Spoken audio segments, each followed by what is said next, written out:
silence t'a fait marcher plus loin que ta peur. Tu auras... Frères et sœurs, au début de cette semaine a été publié un rapport, le rapport de la SIAZ, comme on dit, un rapport sur la pédophilie dans l'Église. Ce rapport a été voulu, payé par l'Église qui voulait faire la clarté. Et la clarté pour assumer pleinement sa responsabilité. Ce rapport est difficile, accablant.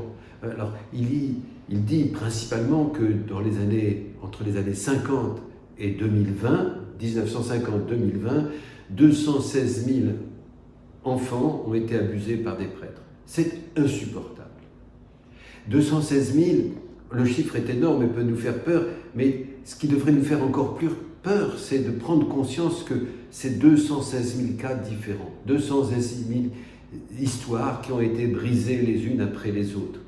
Et voilà que nous devons tout faire pour que ceci cesse. Cesse dans l'Église, bien sûr, d'abord, mais c'est dans toute la société. Le même rapport révèle que 55 400 000 jeunes personnes vivantes aujourd'hui ont été abusées quand elles étaient jeunes.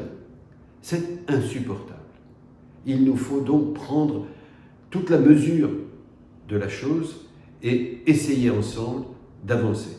Je vous propose de réfléchir et de travailler en petits groupes ou en grands groupes en se disant qu'est-ce qu'il faut faire pour que les enfants soient respectés dans les familles et bien sûr d'abord dans l'Église. Qu'est-ce qu'il faut changer? Qu'est-ce qu'il faut faire dans l'éducation? Qu'est-ce qu'il faut faire comme formation? Qu'est-ce qu'il faut faire comme information?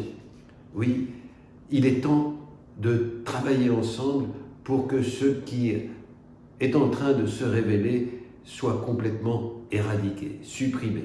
Nous ne pouvons plus admettre une société au XXIe siècle qui ne respecte pas les enfants. Frères et sœurs, il est bon de prier. Il est certain qu'il faut prier. Il faut prier pour les victimes. Mais il faut que notre prière nous engage et nous engage à agir. Agissons ensemble et d'abord réfléchissons ensemble. Merci.